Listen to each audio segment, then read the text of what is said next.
Good evening, campers, dreamers, and babysitters. In the 1950s, two rookie detectives set out to solve a homicide, only to find themselves in an alternate reality made up of their worst nightmares.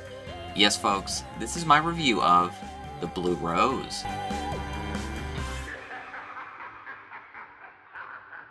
First off, I want to thank the folks over at Dark Sky Films for giving us the screener for The Blue Rose. They've been so good to us. If you haven't had a chance to check out our review on Adam Green's Hatchet collection, Dark Sky just opened up Dark Sky Selects, the physical media wing of their company there, and I gotta say, such a beautiful steelbook collection. So if you're on the fence about that one, check out our review. It's up on the channel now. But let's hop into George Barron's The Blue Rose. We love covering smaller films here on the channel. A lot of them just kind of fall into our lap through some emails or, we do some seeking out of certain screeners. The Blue Rose kind of fell into our lap here. We didn't really know too much what to think of it. And I think when you go into a film a little bit colder than when it's not really on your radar, the two things I usually judge the film by before I hop into it are the movie poster and the trailer. And I gotta say, both really captivated me from checking this out just very briefly before I actually gave this film a watch. The poster is absolutely beautiful. I love the blues and the red that pops.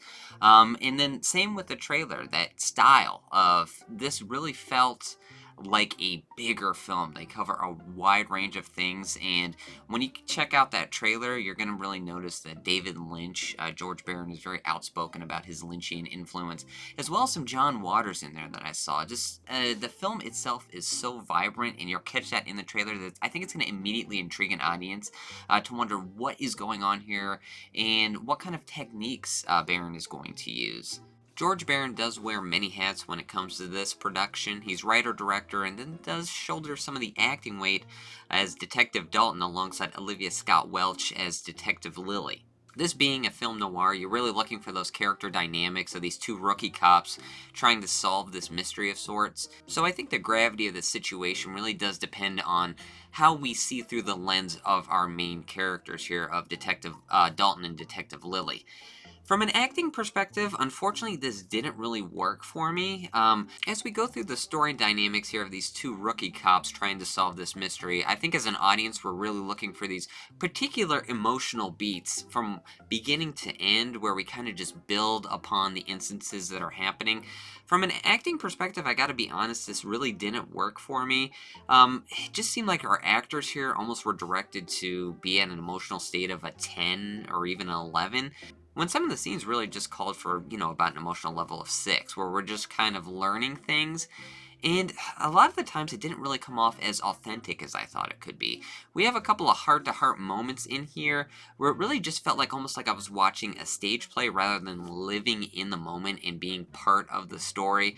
While I was watching The Blue Rose, I really became aware that I was actually watching a film rather than becoming invested in these instances, just because the actors just seemed like they were so heightened from an emotional standpoint. And as we got deeper and deeper into the film, I kept hoping that, this was going to come alive or those emotions were going to seem appropriate. And I think there are particular times where they do, but since for the most part they were already at that level, we don't really see that clear trajectory of us as audience members really becoming invested in the film and finding that emotional groove of sorts so that we are along for that ride as well. Since we were dealing with those heightened emotional levels already throughout the film, this really did feel like a stage play, like it was something I was watching a production go on in front of me, and it was really hard to become invested in that. If you did run across the trailer here and it caught your attention and you were expecting those kind of conventional film noir story beats,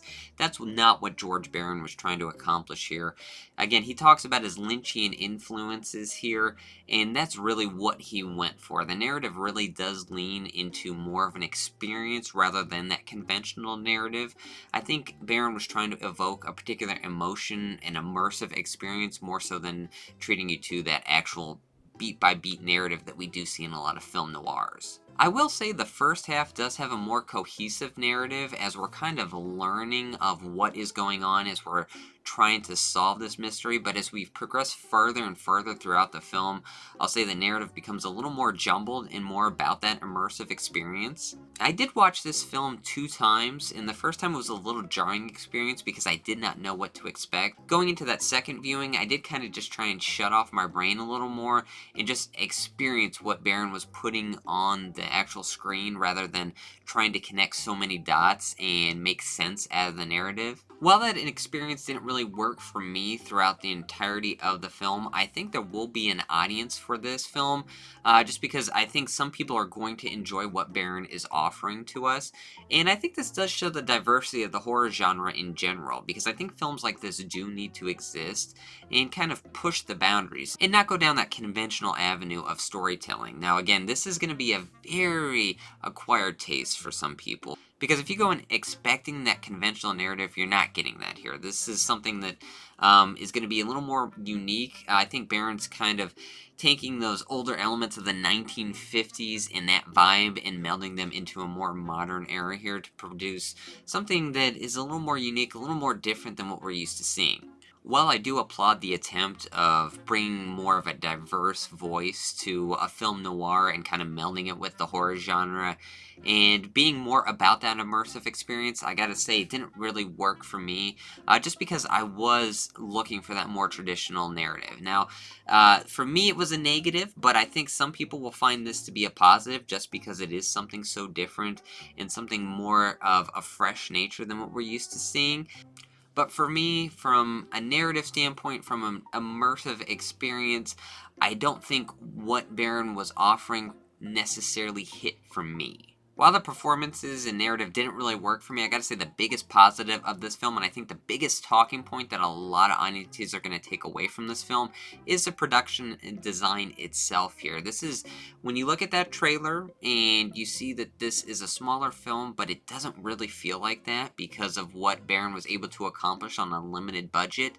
That is not just a gimmick. That is through the entirety of this film. Baron was able to strategically piece together huge set pieces from one scene to the next, and they were just so vibrant, so eye-catching, that if the narrative doesn't really grab you, I think just being in awe of this being a smaller production, but being able to achieve so much from a visual standpoint is going to leave a lasting impression on the audience. Usually when we talk about smaller films, we praise them for, using that smaller budget to their advantage, using a smaller cast, using natural lighting, being outside, and really taking advantage of that from a storytelling perspective. Baron really threw all that out the window. Watching this film, you really do forget that it is on more of a limited budget side of things. This really does feel like a bigger production from that visual standpoint, and the dichotomy that is presented here is rather intriguing. We do have, at the beginning, as we're getting into this mystery, there's very vibrant daylight set pieces, and then this film does take a hard left in terms of narrative about halfway through, and we get into a much darker tone.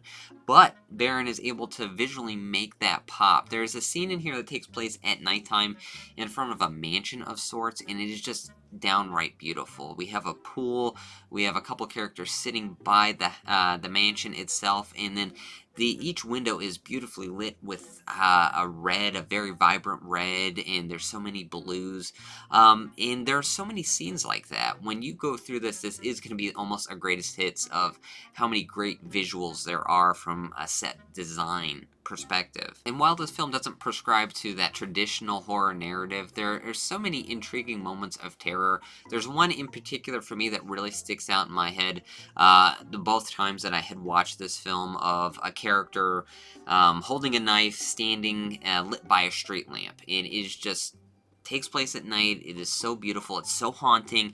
And there's a handful of scenes in here where the narrative didn't really work for me. That immersive experience didn't necessarily work for me. But looking at this film and the way it's constructed from a set design, and just from those images, that imagery that is just absolutely downright terrifying, there are a handful of great scenes in here. With this being George Barron's first feature, I think from a potential perspective, visually, I think there's going to be a lot of memorable storytelling here. From a narrative perspective, and not really being wholly coherent, I think this is going to be divisive for a lot of people. A lot of audiences this might not hit for you. For me, it didn't really hit, other than from that visual perspective. I gotta say, the Blue Rose for me is worth a watch. The Blue Rose is available VOD as of right now, so if you've checked out this review, checked out the trailer, and you think that one might be for you, by all means, dive in and explore what George Barron is giving us. For me, just worth a watch, but I think there might be an audience for this one years down the line. Well, that'll do it for me here. Check out everything we have on the channel. Another divisive film we have just reviewed, Longlegs, is up, as well as Maxine, which hit theaters last week, and we have a lot of great stuff coming up. Some top fives that have yet to hit the channel, so stay tuned for that. But until next time, I'm Luke Janesco, and stay scared. Do the hard shit, gonna do it live, 'cause Splattercast kick it every day they live. Splattercast, gonna slash your ass. Splattercast, gonna slash your ass. Splattercast, gonna slash your ass. Splattercast, gonna slash your ass. Splattercast, gonna slash your ass. Splattercast, gonna slash your ass. Splattercast, gonna slash your ass.